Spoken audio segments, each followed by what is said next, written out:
my Tina Turner mic is dead. But I'm not. We're getting a new one on Monday, so hopefully it will be here on Monday. We've been journeying for the 5 weeks of Lent. And for these 5 weeks, these last 3 weeks, we've been looking at where do I thirst? Where am I blind? And today, where am I dead? And we need to look at ourselves, especially today when we come together and hear these wonderful words of Jesus to Lazarus and to the crowd. Untie him and set him free. And Joe Sperino read us those wonderful words of the prophet Ezekiel. You will know that I am the Lord when I call you forth from your grave. You will claim me as Lord. And sometimes we are dead. We're part of the living dead. We don't recognize the fact that sometimes we go through the motions of life and we're on automatic pilot and we're not paying attention to what we're doing. We answer questions and we don't even know what we're saying. We make promises that we don't intend to keep. We keep moving forward and not pay attention to what we're doing and what we're about. We're not living fully. We're not fully alive. We're just going through the motions. And we're not recognizing life on high in Jesus Christ. And so we need to look at the ways that we may be spiritually dead. The ways where we might not even recognize that we're not fully alive. The times when we betray ourselves. The times when we do things that we don't want to do. We let our thoughts wander in ways that we shouldn't. We're thinking about things that make us or think make us happy, and they don't. We hold on to addictions and we wonder why can't I let this go?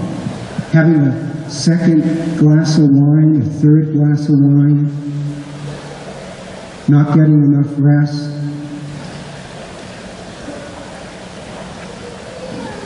Smashing the snooze button again and not getting out of bed. We betray ourselves and we're dead.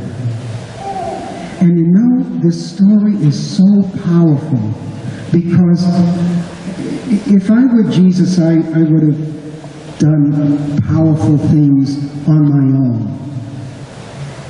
You know, instead of telling the crowd to roll aside the stone, I would have done one of those bewitched things with my nose or whatever and rolled the stone aside to dazzle the crowd. And we want to do that in our own lives. We want to do everything on our own. I don't need anybody's help. I can do it on my own. But Jesus told the crowd, roll the stone aside. He worked with the people around him. The same is true. You know, when Lazarus was called forth from the tomb, he could have twirled his finger and the burial bands came down. But he spoke to the people who were friends of Lazarus and Mary and Martha and said, you untie him and set him free. And sometimes we're held bound. Sometimes we're tied up and we can't move and we don't want anybody to help us. We don't even want anybody to know we're tied up. No, everything's fine. Things are wonderful. It's great. No, I don't have any problems. Not me. And people around you know. You're not fooling anybody. And we need to hear those words of Jesus calling us out of the tomb. Be untied. Be set free. And sometimes we want to stay inside the tomb. No, don't make me me come out. Don't make me leave my addiction behind. Don't make me get out of my routine and the ways that I always live and move. Even though I'm unhappy, I like it here. And we don't want to be called out. And so, these last 2 weeks of Lent, I want us to take the opportunity to make sure that we know we are thirsty. And thank God that we're thirsty for living water, that we want the living water of Christ to flow in and through us, to bring us fully to life.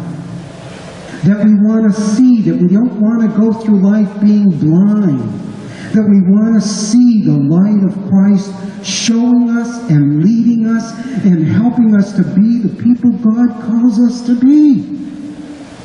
Not the people we've settled in being. And that we want to be untied and set free. That we want to be called forth out of the darkness of the tomb into the wonderful light of Christ. And when we know where we thirst, where we're blind, where we're dead, that's 50% of the healing power of Christ. That we claim it, we recognize it, and we want to be untied and set free.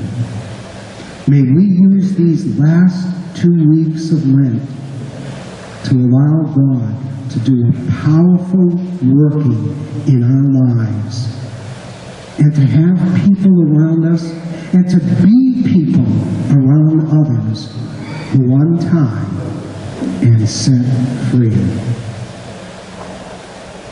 Amen.